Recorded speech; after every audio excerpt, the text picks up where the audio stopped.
What is the BRT test? You have come to the right channel. My name is Matt, and we have a toller named Tater. Tater's 15 weeks old right now, and if you love tollers, you're thinking about getting one, or maybe you have one or tons of them and you just like watching families and their tollers grow up, subscribe to our channel right now as we post weekly videos on tips, training videos. Next week you'll see the Backyard Classic, us performing one of our tests, which is the BRT test I'm about to talk about right now, and just Tater around the family. Hit that subscribe button, you won't regret it. So the BRT test is very simple. It's a test that was created specifically for Nova Scotia duck-tolling retrievers, and it's something that I thought was appropriate to talk about today, considering the Backyard Classic is coming up this weekend here in Michigan, and we are entering our dog Tater in the BRT. So what is the BRT? It was specifically made for younger dogs, puppies or young dogs that have had little to no training,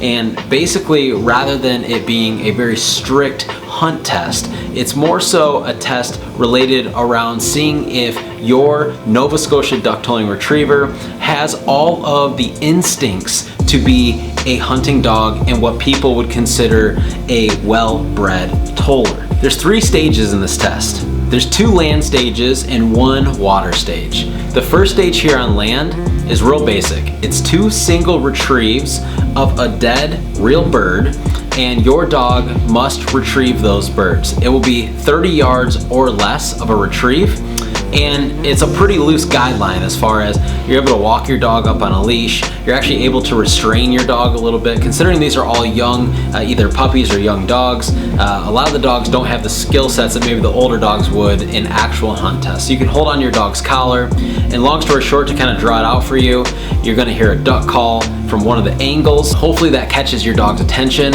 At that time, the bird will be shot and flown and land. Once that bird lands and hits the ground, you can then release your dog.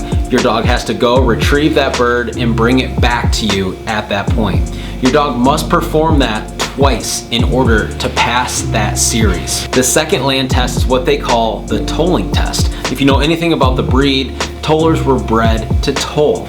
And long story short, that's what this test is all about. So to give you a little bit of insight and kind of a vision of how this works, you stand in a specific area along a shoreline and you throw an object 10 to 20 feet, and your dog has to go and playfully go retrieve that toy, bring it back to the vicinity. It doesn't have to bring it back to your hand, but just to your area. You throw the next toy and it does it again. You have to perform that action 6 times in order to pass this test, and you must do it in a clean manner. The last test that the dogs have to pass is the water test. Now, for any young dog, you know that this is probably going to be the hardest part.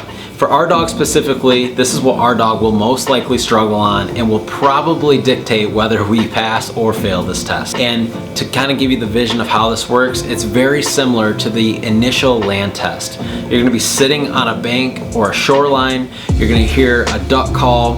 A duck will at that point be thrown, shot, and you will see a splash in the water. Now this will be 25 or so yards or less of a retrieve. At that point, once the duck hits the water, you can then let your dog go, and hopefully your dog will go, swim out to the duck, retrieve it, and bring it back. You have to be able to perform this action twice in order to pass this. Now when your dog retrieves it, it must bring it back to you. So long story short, this test is put in place kind of for young dogs and puppies. And I think it's really cool because we get to train for something that isn't necessarily that important or doesn't have a title, but it gives us as puppy owners something to work towards and something to kind of base our success rate so far off of. Now Tater will literally just be turning 16 weeks old the day before he enters this test. So he will be extremely young. If he passes it, I will be amazed. I'll be super excited. But if he doesn't pass it, I'm not gonna beat ourselves up over it because of how little he is. There will most likely be dogs there that are much older than him that don't have any training or very little training. And I have seen in the past, just on a little bit of the content I've seen on this test, that a lot of young dogs do fail. So I think it's very common, but I will give a shout out to Oak. He's a Nova Scotia duck-tolling retriever in Minnesota, and his owner, Shane, he actually encouraged me a couple days before we got Tater. He said, man, you should sign up for that. Even if he doesn't pass, it's a great experience to get in and just kind of get your feet wet if you plan on doing any type of hunt test in the future. And so we're gonna give it a go. We're going to vlog the whole thing so you'll be able to see it in person. And from my understanding, it's gonna be one of the very first videos on YouTube of this hunt test in good quality. So subscribe to our channel if you haven't already. If you love tollers, you're looking to get one, you wanna learn more about them, or maybe you have one and you just like to see other tollers and other families with tollers, subscribe to our channels. We try to post weekly videos and updates on our toller Tater, who will be 16 weeks next week. Subscribe, we'll see you in the next video.